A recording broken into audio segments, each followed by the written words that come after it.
তো দেখো বন্ধুরা, আমি আজকে রোহিতের পাড়াতে চলে এসেছি, ঠিক আছে। আর এইখানে হচ্ছে বাসন্তী পুজো কালকে, আর আজকে রাতে কত সুন্দর সাজিয়েছে, আমি পুরো জায়গাটা দেখলাম। হ্যাঁ, আর এখানে খুব সুন্দরভাবে সাজিয়েছে। আর কালকে হয়তো এখানে পুজো হবে, আর কালকে হয়তো এখানে গান টানও বাজবে। তো যার জন্য আমি আর আজকে রাতে এলাম, যখন এনে ভিডিওটা করলাম।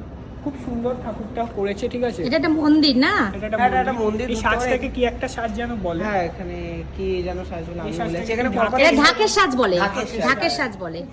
দেখো কি সাজ বলে বলতে পারছে না ছেলেরা। আমাদের পাড়াতে যখন দুর্গাপুজো হয় তখন কিন্তু অনেকবারই দেখেছি এরকম সাজের ঠাকুর আনতে, ঠিক আছে। খুবই সুন্দর। আগে আমাদের পাড়াতে দুর্গাপুজোতে এরকম ঢাকের সাজের প্যান্ডেলের ঠাকুরই আনতো। এখন একটু থিমের পুজো হয়, তো সেই জন্য খুব সুন্দর। দেখো প্যান্ডেলটা কি ভালো হয়েছে। আর এই কাকু কি সারা রাত্রি এখানেই থাকবে নাকি? এটা তো দেখে আমার পুরো দুর্গা ঠাকুরই তো। এটা দুর্গা ঠাকুরের আরেকটা রূপ, বাসন্তী পুজো। মা দুবার আসে আমাদের কাছে, একবার দুর্গা রূপে, একবার বাসন্তী রূপে, তাই তো। এটা একটা মন্দির। দেখো এখানে, এই দেখো এখানে অনেকগুলো ইয়ে রয়েছে। এই দেখো মা তারা, বাহ, মা মাগো।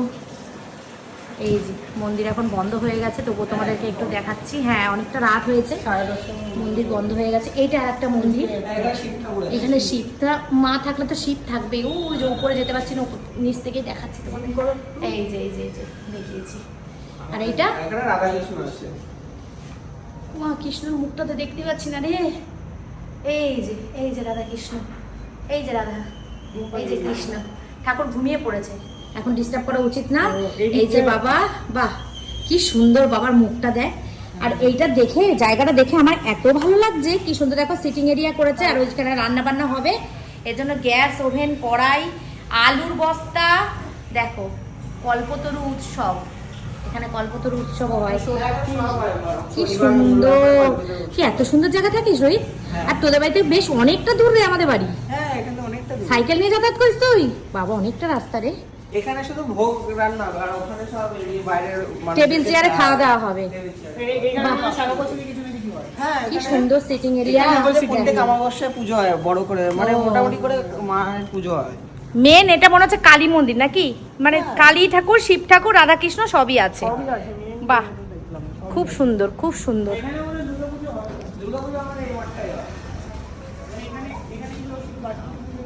হ্যাঁ, এখানে শুধু বাসন্তী পুজো, কালী পুজোটা হয়। কালী পুজোটাও এখানটায় হয়। খুব ভালো লাগলো ঠাকুর দেখে। মা মাগো সবার ভালো করো ঠাকুর, তুমি সবাইকে ভালো রেখো, সুস্থ তো রেখো। যাই হোক, তোমাদের কেমন লেগেছে? আর এখানে দেখো একটা ইয়ে রয়েছে, এই যে পুজোর সময়সূচি, যারা তোমরা কাছাকাছি থাকো তারা তো আসবে, যারা দূরে থাকো তারাও আসতে পারো। এই যে নিত্য পূজার সময়সূচি 11 থেকে, এই যে পুরো এটা তোমরা স্ক্রিনশট নিয়ে তোমরা ইয়ে করতে পারো, সেভ করে রাখতে পারো। প্রতি অমাবস্যায় ভোগের জন্য যোগাযোগ করতে বলেছে। দেখো, আর এটাও একটা, এটা হচ্ছে শ্রী শ্রী বাসন্তী পূজার, হ্যাঁ, সময় নির্ঘণ্ট দিয়েছে। বাহ, খুব সুন্দর, খুব ভালো, খুব ভালো, দারুণ। দেখো তোমাদের পুরো এরিয়াটা বা পুরো জিনিসটা কেমন লাগলো কমেন্টস করে জানিও। তো চলো, বাই।